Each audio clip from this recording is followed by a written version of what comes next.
Why hello everybody, Spencer here, also known as LEGO Dude 11, and in today's video, this is my review for Hawkeye, the most recent Disney Plus Marvel show that just concluded, had its finale last week, so that is what I'm going to be talking about today, so without further ado, let's discuss.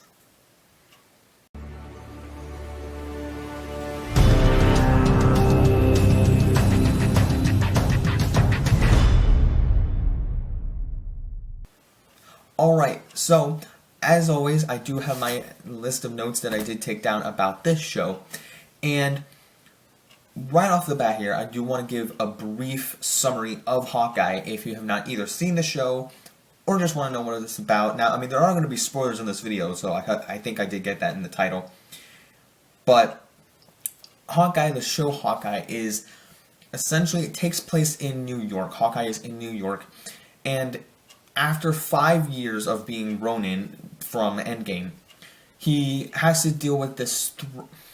He teams up with this new teenager to basically be the mantle role model, and as well as coming off the heels of being a vigilante for 5 years, and also deals with this ground level threat in New York, as well as dealing with the struggles of trying to get home to his family for Christmas. But there's also some different things along the line, like there's like a murder crime scene going on, and also these different threats happening in New York. That's essentially the gist of it. And as I said, he's also a role model to this new, to this teenager who looks up to Hawkeye throughout the show, and that's Kate Bishop. So there's a brief summary for you right there, and then without saying too much. And so then I'll give you, I have a list of notes here that I'm going to explain to you my thoughts on the show, what I thought about certain things. I have certain topics I want to talk about. So without further ado, the first thing I want to talk about is the soundtrack and the music score, as I always do like I always do for any reviews I do, any Marvel properties and other things I do, I like to talk about. So Christoph Beck is one of the people that composed this show, and I guess someone else did along with him, but I actually am a fan of Christoph Beck. He's done other Marvel properties. He's done Ant-Man. I think that's the only one he's done. I think he's done Ant-Man and the Wasp. Ant-Man and the Wasp are the two he's done in Marvel, but I like his stuff, you know. He might have done Civil War. Maybe not. I thought there was another Marvel movie he did, but I could be wrong. But he did. I like the themes that he brought to Ant-Man and Ant-Man and the Wasp. I really dig them. Like, the Ant-Man theme is just so good. Just so, like, catchy to listen to. But for this, in particular, when I was listening to it, I'm like, this sounds like an awful lot like someone I know.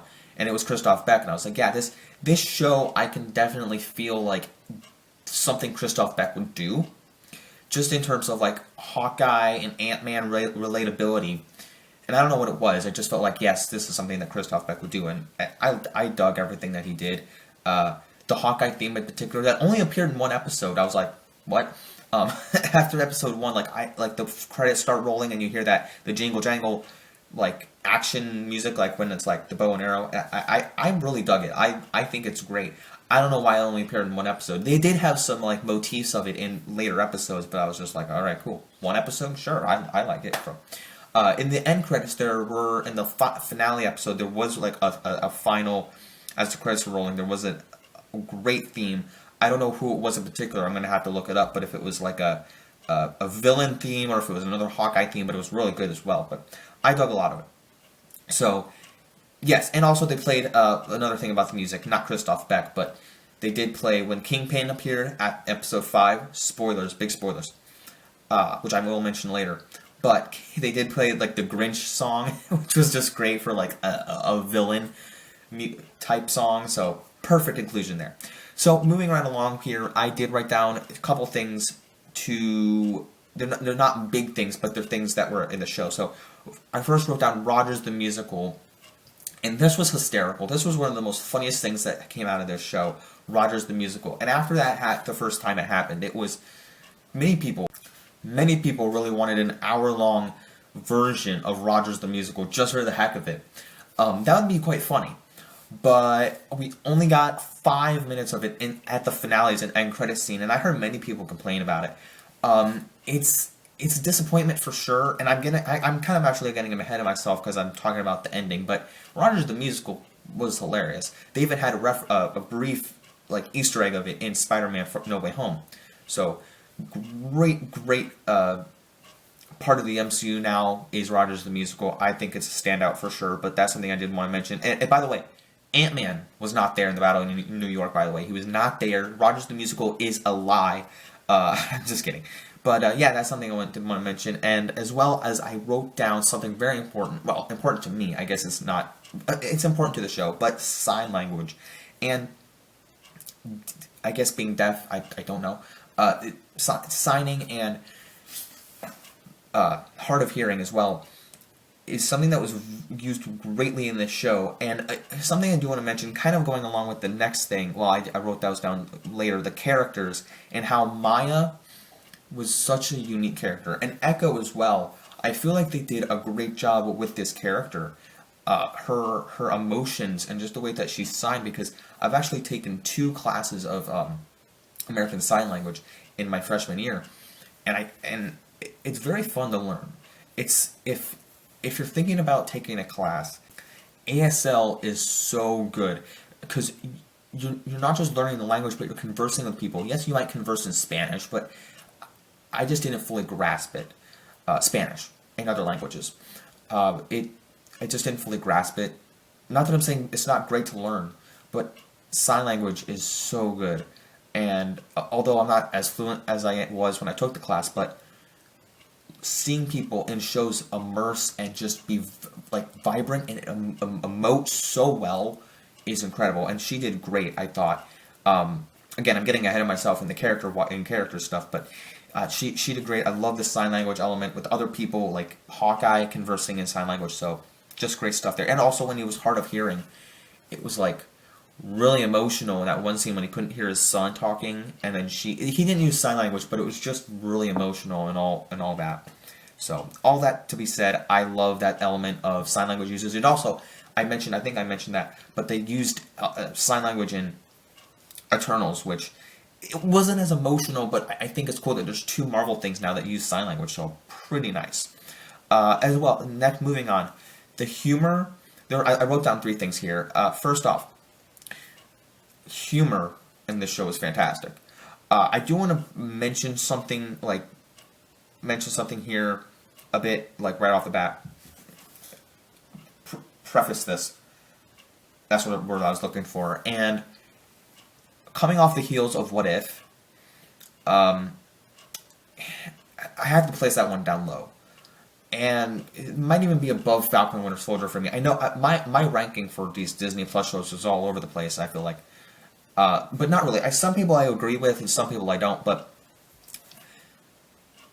What If was cosmically different. I mean, it was like earth-shattering, right? It's supposed to be an earth-shattering thing, and this wasn't. But for me, this is my type of show. I like this ground level, like, oh, these don't have superpowers or bow and arrows. I like this, and the humor in this was fantastic. There was humor in What If, but that to being said, this just was my type of show. And I had a lot of fun with the humor. Some people didn't like the humor in the first 2 episodes, but I bought it. I was really excited for the show. I think it definitely delivered on that level.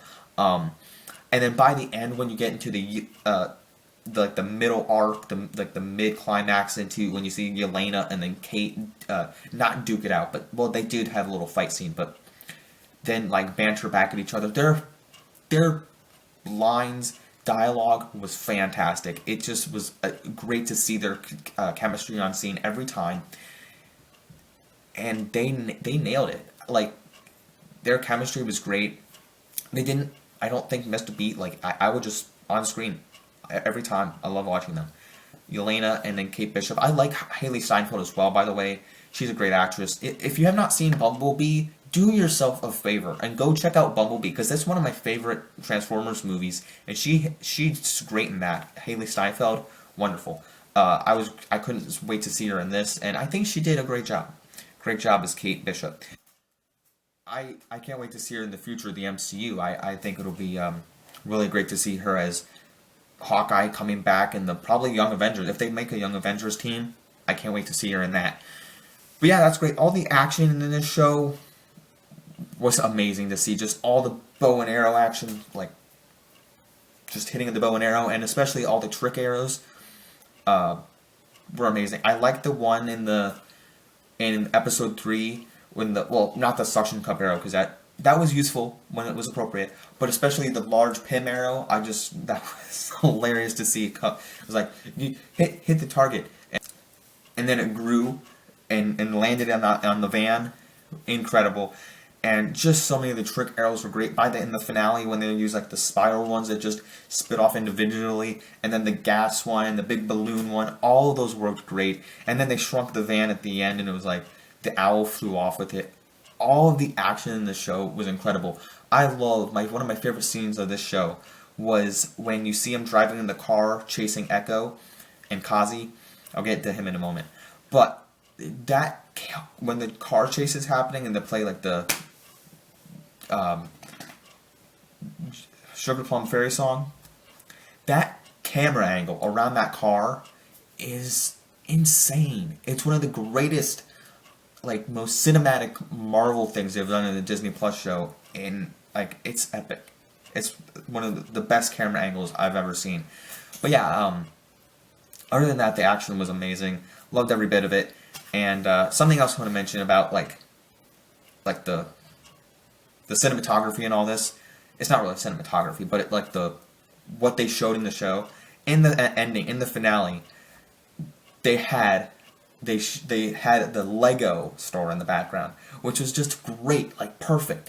Because they could have done anything, right? They could have either blocked it out, they could have either shown a different part of the mall, but they actually had the Lego store in the background. They chose to put it there, and I was like, look, there it is. I couldn't tell if that was just some random red square, but no, it was the Lego logo, and I thought it was really cool that they had that in there. I think that was the first time. They have had Lego sets in Marvel things, but I think that was the first time they've actually showed like the store and the logo, so pretty cool stuff there. I like that they had made that reference or Easter egg, put that in the show there. So next up, I did write down the characters and the LARPers. So I did mention a few of the characters like Hawkeye, Haley Steinfeld, Kate Bishop, and Maya. But other of the characters I liked were, well, not just liked, but had a great time with, Jack Duquesne was such a weird character the first time you see him introduced in the first couple episodes, but then by the end of it, he's just so, like, relatable and this hilarious guy, like, oh yeah, I'm being framed, haha, this is a joke, haha, I'll get you back. But then he's as the swordsman, when you see him in the finale fighting alongside the LARPers and all these other people, he kind of, like, gets redemption in the end. He's kind of like the hero, helps out, and he's like, oh, I got blood on my tie because you murdered all these people. So yeah, quite fun stuff with Jack. You think he's kind of the villain in the beginning, but not really. He ends up not being the villain. Kate's mom ends up being the villain. Shocking, because people kind of caught it in episode 1. But yeah, she in the comics, like, I'm gonna say right now, I'm slightly disappointed in one way with this show, because I was hoping, not that the fact that she was the villain, like, I have no issue with that, right? I was hoping that, the swordsman, Jack Duquesne, had a perfectly fine role. He ended up being the swordsman and had this awesome mustache. He looked hilarious. But I hope these characters come back, because if they don't, they did something wrong. And I'll tell you why. In the comics, now nothing has to be the same, but Kate's mom is called Madame Mask in the comics, and she has like this look, and she kind of looks like menacing. Jack Duquesne is actually the swordsman, which he was. He had the sword, he did some fighting, but he has this different he has this costume on and all this. I just feel like it was a waste to use these characters in a way and not have them as their actual self. Like, okay, sure, Kate's mom is the villain and she did this stuff, but she didn't like have this absolute menacing threat to her, which in the comics I bet she does. So I just feel like they're going to use them more down the line. At least I hope so. If not, it was a waste. I mean, I did like the show a lot in the way it was played out in story and all this stuff. I just felt like that was a little bit of a waste. But the way they were using the show was quite unique, and I really dug it. But I felt like really? You're not even going to show, like, where these characters go, because like anyway, that's my thought on that. I hope that they show them more like their comic look, because not everything the MCU does isn't comic accurate for sure. It doesn't have to be. Taskmaster was a woman. I don't care. That's great. It's their story. But when it's done like Taskmaster had the outfit, if they said, oh, okay, we're going to have Taskmaster, but we're not going to have the suit, it'd be like, well, that's weird. I don't know. That's just me. Maybe you feel different or the same about with me. I don't know. Let me know. So yeah, and again, the characters. The LARPers were absolutely a great time to have. They were great inclusion. When, Ronin or Hawkeye goes to get the Ronin suit back from the auction, to get the firefighter that got it from the auction, or that stole it, I guess I should say. The LARPers were just hysterical. Absolutely. And then when they come back and make the suits for Hawkeye and Kate, or Clint and Kate, I guess, it doesn't matter. It's the same person. And then they're in the finale and they're like, oh, it's time. We got to get our suits on. And they're just like battling all these people that come out and guiding all these people. It was a treat. It was a treat in the finale. And I like that the music, they played the LARPing music again. It almost sounds like the Game of Thrones theme, but it was great. The LARPers were a charm, a delight to this show. So yes, that brings me to, I also mentioned her, I also mentioned Elena. I don't know what else I need to mention about Elena. Just that she is a great inclusion. She's a great actress. Florence Pugh was great in Black Widow, was great in this. And when she came out, I do feel like it was the one thing I did have. I loved all the action scenes that Elena did. I loved the dialogue that, her and Kate Bishop had. Haley Steinfeld, great chemistry. But I feel like the way she was her entrance was very, what's the word I'm looking for? Anticlimactic. Underutilized. Like, I thought she was going to be like, oh, okay, where's Hawkeye now? Oh, I gotta track him down. Where is he at now? Oh, he's at this place. Okay. Oh, he's at the LARPers. Okay, now where's he at? Oh, he's at his apartment. Oh, okay, sure. No, they just like, well, they're random Yelena. That was good. Yeah, there was great action, especially when Maya, and then when they're fighting Yelena, it's like, who's who? Like, Maya doesn't know who Yelena is. That was a neat fight scene. I loved it a lot, but I just thought, okay, Yelena's going to be tracking Clint down. Nope, there she is. So, I felt like it was anticlimactic, I thought. A couple people agreed with me, but anyway, yeah, so again, there were many threats in this show. There was Yelena that showed up in episode 4. We did see Echo was the first threat. Well, the first threat we saw was the Tracksuit Mafia, which were hilarious. Finally, the guy worked out the plan he had for his girlfriend for Christmas, or his wife. I think it was his girlfriend, maybe? The one Tracksuit Mafia member who wanted to go see Imagine Dragons. Poor fellow. Poor fellow. I felt bad for him that he couldn't go see Imagine Dragons, but he did end up going to see Maroon 5 in the finale. He said that, but it's funny. So yes, the Tracksuit Mafia was like the little goon threat, like the ground level goons on that in New York. And then at the end of episode 2, you see Echo, who is the next threat, along with Kazi. Kazi was great. I'm disappointed about him too. That's another character I forgot to mention. Kazi. It's the same thing. It's the same thing I just mentioned about Kate's mom, Eleanor Bishop, and what's his face? Jack Duquesne. Like, we didn't see that costume. Apparently, in the comics, Kazi is like the Joker of the Marvel comics, and he's like this clown. No resemblance to that. Nothing at all. Like, I was like he was okay. He was a great character. Like, he was written well, but I was waiting for him to have some arc to be like he goes crazy or something, like a clown. Like, he becomes, the Tracksuit Mafia were kind of acted like as these clowns, and I was expecting them to like have this arc and like transform into something more, and I was like, that there's nothing there. So I don't know. I hope they use him. I really hope they use him again, because I'm just like, these characters, man. But at the end of the day, I like the show, but at these characters, man. So yeah, there's that Kazi. But then yes, you see Echo and Kazi, and then as you get into episode 4, you see Yelena, new threat. There's these developing threats, and all the development in the show was great by the end of it.